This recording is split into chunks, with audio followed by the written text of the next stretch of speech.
कधी विचार केला आहे सूर्य एवढा तापलेला असूनही पृथ्वीवरील उष्णता कमी कशी?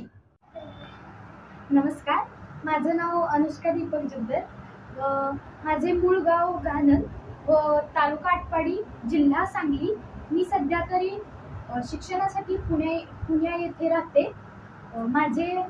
मी आज तुम्हाला पृथ्वीवरील वाढत्या प्रदूषणाविषयी व वाढत्या अतिउष्णतेविषयी सांगणार आहे. तर पृथ्वी ही एक सजीव सृष्टी आहे. पृथ्वीसारखी सजीव सृष्टी दुसऱ्या कोणत्याही ग्रहावर नाही. तर आणि सूर्य आपल्याला उष्णता देतो.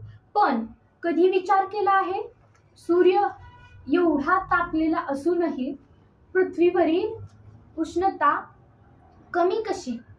तर पृथ्वीवरील उष्णता येणाऱ्या ज्या अल्ट्राव्हायोलेट रेज असतात त्या शोषून घेणाऱ्या ओझोन वायूबद्दल मी तुम्हाला सांगणार आहे.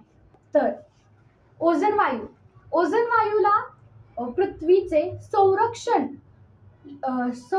थर असेही म्हटलं जातं. ते स्ट्रेटोस्फिअरच्या खालील भागात असतात व ते पृथ्वीवरील ज्या अतिद्वेष्ट किरणे येतात त्यापासून आपले संरक्षण करतात.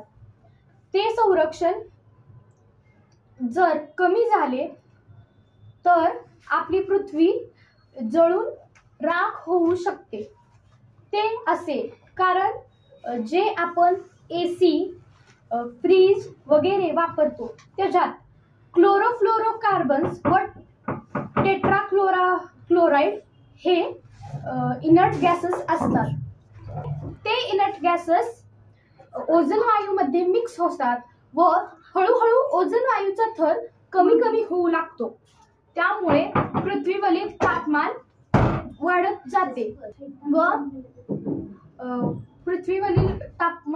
वाढत जाते व हे तापमान जर अति वाढले तर मनुष्यहानीही होऊ शकते. मनुष्यहानी झाल्यानंतर जर ही पृथ्वीवर येणारी जी ओझोनचा थर आहे तो नष्ट झाला तर कोणीही पृथ्वीवर राहणार नाही. आपली पृथ्वी पूर्णपणे जळून जाईल व राख होऊन जाईल. त्यामुळे जर आपल्याला हा ओझोनचा वायू असाच टिकून ठेवायचा असेल तर आपण जास्तीत जास्त प्लास्टिकचा वापर टाळावा व जास्तीत जास्त झाडे लावावी. कारण झाडांमुळे आपली पृथ्वी थंडगार राहते व आपल्याला शीत मिळते.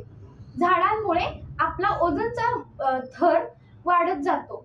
त्या झाडांची नीट जर आपण देखभाल केली तर आपला हा पृथ्वीवरील ओझोनचा थर असाच राहील व आपली पृथ्वी संरक्षक क्षेत्राच्या आतमध्ये असेल.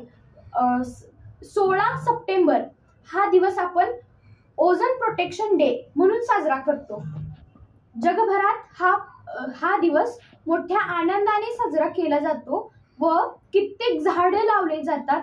आपणही तेच करावे व या सूर्याच्या तापमानाचा आपल्या पृथ्वीला काहीही होऊ नये त्यामुळे आपण झाडे लावले पाहिजेत व आपला ओझोनचा थर हा संरक्षण केलं पाहिजे व वाढवला पाहिजे. धन्यवाद.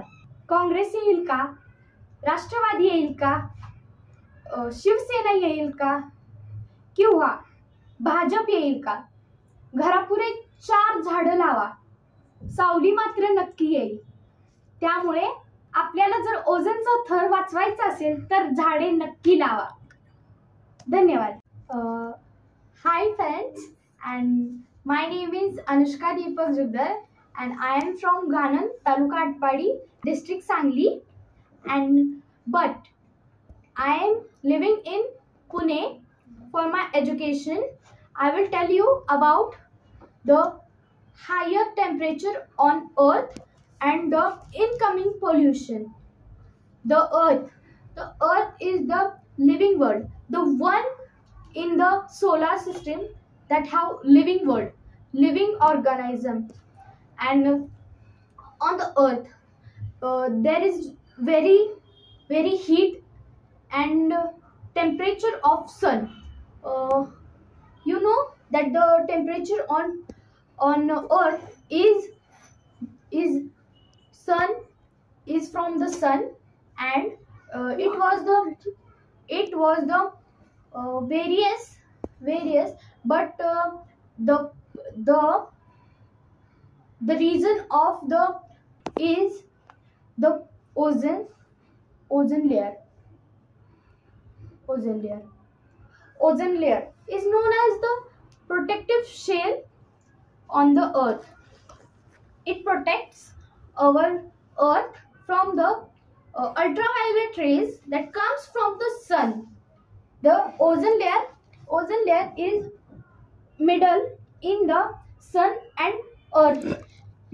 The ozone layer is in 0.3 in the lower part of stratosphere.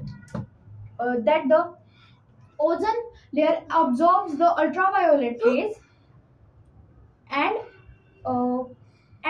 protects the living organisms and living world. The tetrachloride and fluorocarbons mixes with the air conditioner and refrigerators and harm the air and mixes with the ozone layer. That's why our earth's ozone layer is coming very lower. That's why we want to grow plants. We want to grow many plants, then the ozone layer will be higher. When the ozone layer will completely finish, the earth will destroyed from the sun, because the sun's temperature is very higher. The ozone layer protects it to us. That's why we want to grow plants. Please, it's my request to all the friends. We want to grow the plants. The 16th September is celebrated as Ozone Protection Day all over the India and the world. We want to grow the plants on this day, but all the day we want to grow it. The earth is the natural resource, and the plants give the earth cooling, and the temperature of sun get low. That's why it's my request to all my friends. We want to grow plants and protect our earth. That's the ozone layer protect. Thank you.